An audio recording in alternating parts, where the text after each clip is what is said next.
NMAX Turbo naman tayo mga bossy. Grabe ang update ng specs, performance at features nito. Check natin ang price at specs. Let's go! 155cc, single overhead camshaft, 4-stroke, 4 valves ang makina nito. With VVA of course, variable valve actuation. Bore and stroke niya 58 by 58.7mm. Ang compression ratio 11.6:1. Liquid cooled na rin po ito. Max power 15.2 horsepower at 8,000 RPM. Max torque 14.2 Nm at 6,000 RPM. At ang weight niya 135 kg for the Tex-Max Ultimate version, which is itong binivideohan natin. Sa gas tank capacity nito mga bossing, mayroon diyang 7.1 liter na fuel tank capacity. Fuel injected din po ito. At 25 liters naman ang underseat compartment. So kasyang-kasya dito ang full face na helmet. Dimension naman tayo mga bossing.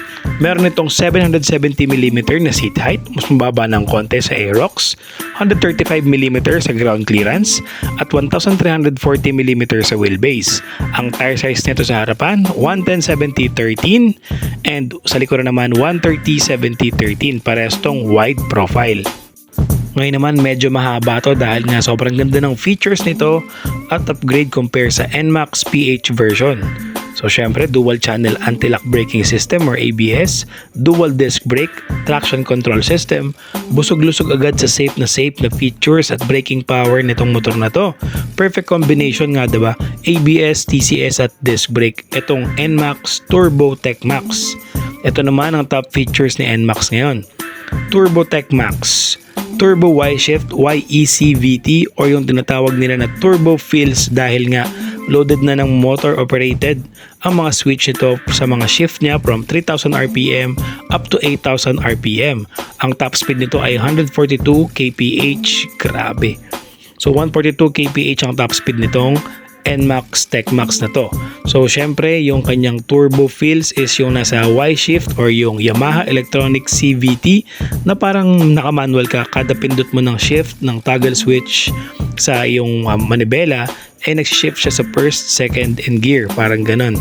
Na first gear, second gear, third gear. So from 3,000 RPM, magja-jump yun hanggang 8,000 RPM. And syempre, loaded din ito ng special chassis damper. So meron siyang damper dun sa kanyang body or sa chassis na bagong update ito. Support ito sa chassis pag medyo malubak at mabigat ang load ng scooter na to. Grabe, di ba? Meron kang chassis damper sa katawan ng scooter para if ever may support to ka kung sakaling mabigat ang karga mo or malubak ka. And syempre yung updated Smart TFT display with phone connect, Garmin navigation na gustong gusto ko dahil pwede mo nga siyang gawing mapa or mag-navigate ka mismo sa iyong TFT display na talaga namang favorite ko yun pag nagta-travel tayo ng malalayo. May music, may fuel consumption, may grid or fuel consumption grid na tinatawag na mamamonitor mo yung fuel consumption mo na accurate depende sa biyahe mo. So meron din yun. Kaya nga Smart TFT display ang tawag dito. So talaga at meron pang bonus na auto start and stop system, smart keyless system, at sa mga ilaw naman natin all LED tayo syempre. Ito ang malupit na projector headlight na po. Itong si NMAX Tech Max. So grabe 'di ba? All LED projector headlight pa. May passing light din ito, loaded ng hazard light, and adjustable din ang rebound ng rear shock absorber nitong si NMAX Tech Max. Siyempre meron din itong charging port at front compartment pocket. And of course 25 liters nga itong underseat compartment na kasyang-kasya ang isang full face mo na helmet plus ibang documents. So dahil nga 7.1 liters lang ang gas fuel capacity nito, talaga namang kasyang-kasya pa ang full face mo sa inyong underseat compartment dahil 25 liters nga po ito.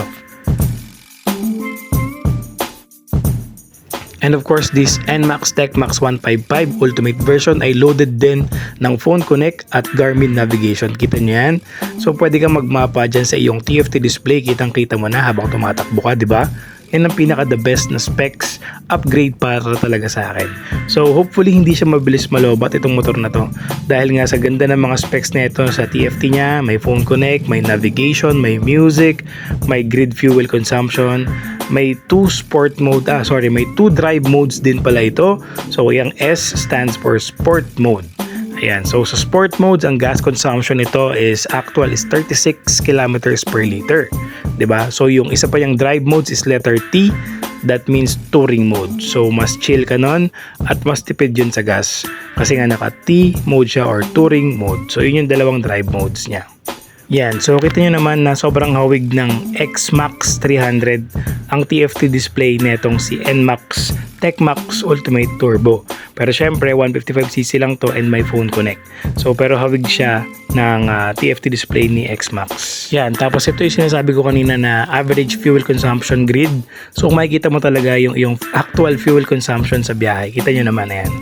Tapos sa kanyang suspension naman mga bossing, dun sa likuran niya na dual shock absorber with sub tank.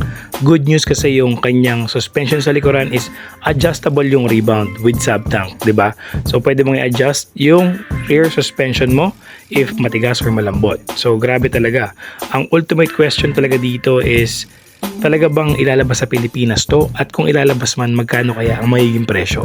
Pero for now ang price nito sa Indonesia ay tumataginting na 164,727 pesos only kung o-convert sa Philippine peso. Grabe no, sobrang mura. Mas mahal pa yung ADV 160 ngayon na bagong version.